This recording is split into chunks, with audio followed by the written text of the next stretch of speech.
Welcome back to Friar Talk, everybody. Today, we're going to be talking about some outfield trade options. And I wanted to do more like center field trade options because it does seem like Fernando's playing right field. You want to look into some center fielders, but to be honest, only one of these guys is a true center fielder. The other two probably aren't, but they could play center field, but you don't really want them to play center field. But we got three names to go over today that we think are potential trade options. We know the Padres are not trying to spend a lot of money, this offseason, and a guy that we kept bringing up was Jock Peterson. If that's too much, these are some options that you can go after. These are some guys you can go after.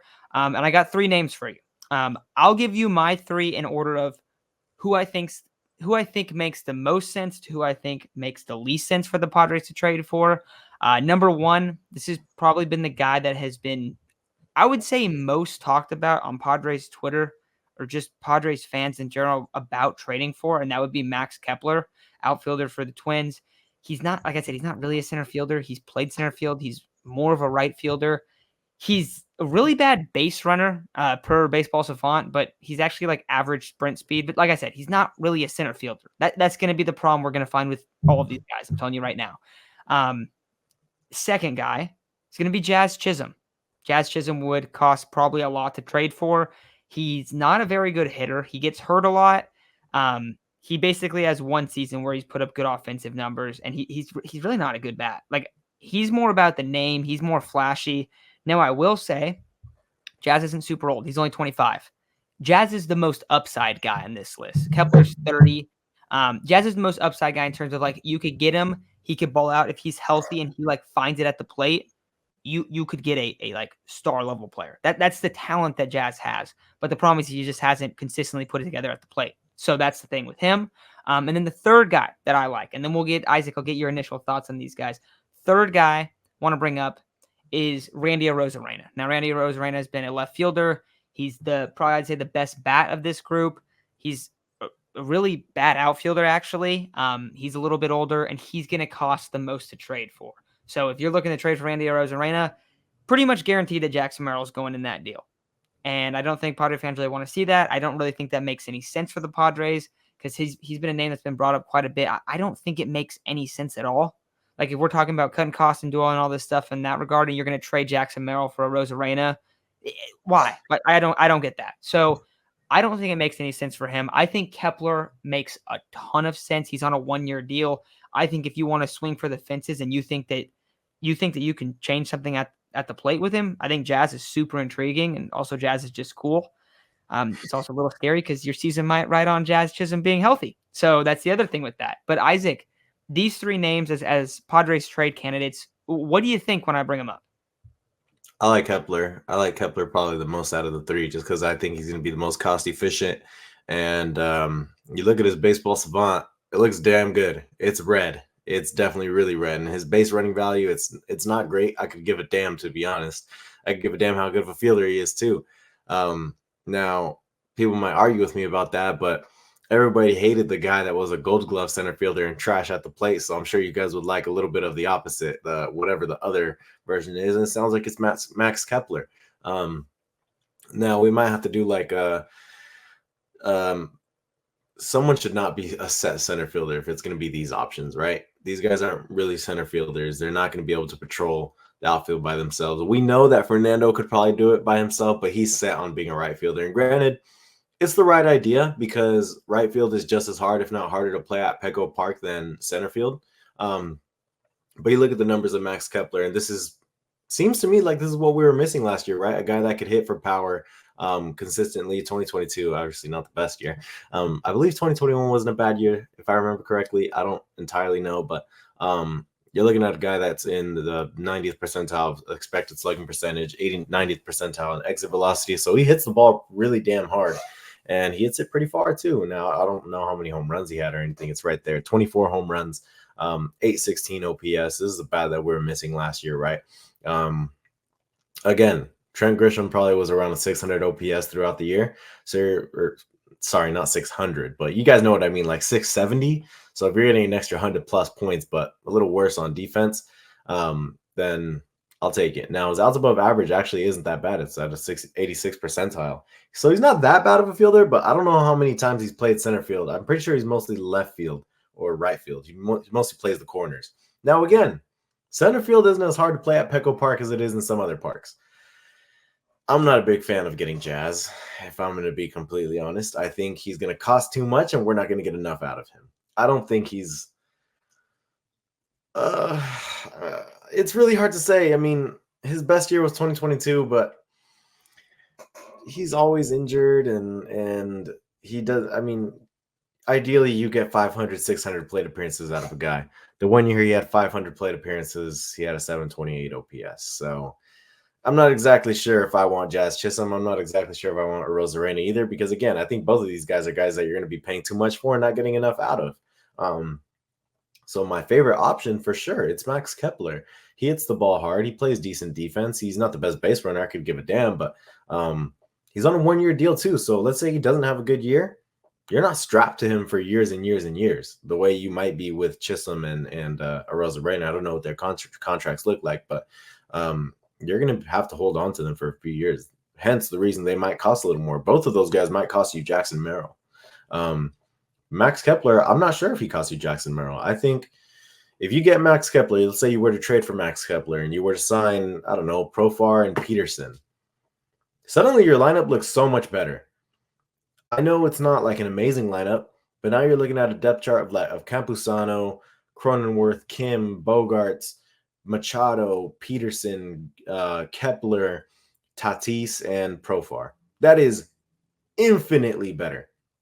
And again, you're not strapped to those guys for years. Ideally, you're signing Profar for 1 year. You have Kepler for 1 year. Peterson you might have for a year or two. I mean, these are guys that you're not going to be strapped to for a long time. This is like a contending. It's not a World Series team, but it's a contending team for 2024. If you need to trade someone for a pitcher like Jackson Merrill or Ha-seong Kim, you do it. And suddenly you're not only a contending team, but you're like, hey, this team could win 88, 90 games and go on a run in the postseason. I think it's so much better. So Kepler is the best bet. You don't want to attach top-end prospects to guys like Arozarena and Chisholm. They're not guys you do that for. I firmly believe that. They're big names, don't get me wrong, but I firmly believe they're not guys that you attach big names to, such as the Jackson Merrills of the world and so on and so forth, right? So not only are you trading a mid-tier, lower-end prospect for Kepler, you're only attaching them for a little bit while you wait for guys like Salas, you wait for Lesko, DeVry, so on and so forth, right? And you just keep doing that. And that's going to be, I think that's a winning recipe. So, I mean, I agree with you. I think like Kepler makes the most. I told you, I don't think Arozarena makes any sense whatsoever. I think Kepler makes the most sense. The only problem is like Kepler's a very up and down player. And if you notice, and I'll show it again here, if you noticed his spray chart, I just want to ask you, Isaac, what do these home runs look like? Like who had the exact same spray chart? I'm just wondering.